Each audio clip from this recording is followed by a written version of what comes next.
hello' students তো চেবাৰ তৰফৰ পৰা জাৰি কৰা হৈছে এখন ন'টিচ আৰু ন'টিচখন ইম্পৰ্টেণ্ট হ'ব যিসকল ছাত্ৰ ছাত্ৰী ক্লাছ 10ত পঢ়ি আছে তো ন'টিচত কেইবাটাও পইণ্ট আছে সেইখিনি মাৰ্ক এনচ লৈ পেলাই কিবা কি পইণ্ট আছে গতিকে সেইখিনি আমাৰ দৰকাৰ নহয় আমাৰ মেইন যোনখিনি দৰকাৰ সেইখিনিয়ে ডিছকাছ কৰিম এতিয়া চোৱা বহুতে সুধি আছিলে যে আমাৰ ফাৰ্ষ্ট ইউনিট টেষ্ট কেতিয়া হ'ব তো ন'টিচখনত লিখা আছে যে ফাৰ্ষ্ট ইউনিট টেষ্ট কেতিয়া হ'ব জুন মাহত হ'ব দেই schedule in the month of June 2024 দেখিছা তোমালোকে তো সেইখিনি গম পালা এতিয়া চোৱা থাৰ্ড নম্বৰ পইণ্টটো চোৱা ছাবজেক্ট চেঞ্জ এতিয়া বহুতৰে হয়তো এনেকুৱা হয় যে তেওঁলোকে ইলেক্টিভ ছাবজেক্টটো চেঞ্জ কৰিব বিচাৰি আছে বেছিভাগ ছাত্ৰ ছাত্ৰী ধৰা তেনেকুৱা হয় যে কোনোবা হয়তো এডভান্স লৈছে এডভান্স মেথছ লৈছে কিন্তু তেওঁলোকে এতিয়া দিগদাৰ পাইছে ছাবজেক্টটোত তেওঁলোকে হয়তো হিন্দী বা জিঅ'গ্ৰাফী বা বেলেগ কিবা ল'ব বিচাৰিছে তো তেনে ক্ষেত্ৰত এতিয়া ছাবজেক্ট চেঞ্জ কৰিব পাৰিবা তো কিদৰে চেঞ্জ কৰিব লাগিব সেইখিনি কথাও ডিছকাছ ইয়াত কৰিম বাৰু ইয়াত লিখা আছে তো অকল ইলেক্টিভ নহয় MIL ছাবজেক্টটো তোমালোকে চেঞ্জ কৰিব পাৰা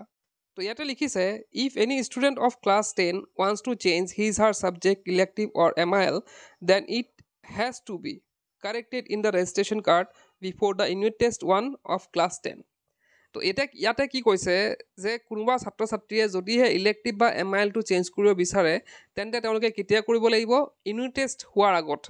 ফাৰ্ষ্ট ইউনিট টেষ্ট হোৱাৰ আগতে তেওঁলোকে সেইটো কাম কৰিব লাগিব তাৰপিছত লিখিছে as such schools are directed to apply for correction এতিয়া কামখিনি তোমালোকে নিজে কৰিব নালাগে তোমালোকে গৈ পেলাই কি কৰিব লাগিব স্কুলত কথা পাতিব লাগিব স্কুলত প্ৰিন্সিপালৰ লগত কথা পাতা বা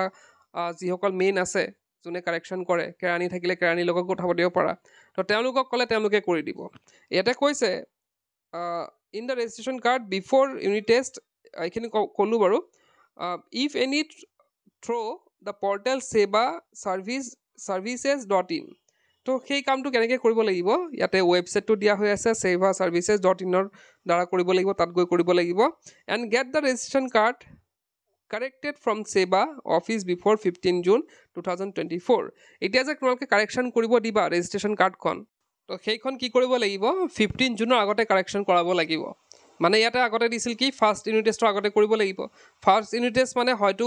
15 জুনৰ পিছতে হ'ব আৰু গতিকে 15 জুনলৈকে টাইম দিছে তো তোমালোকে 15 জুনৰ আগতে তোমালোকে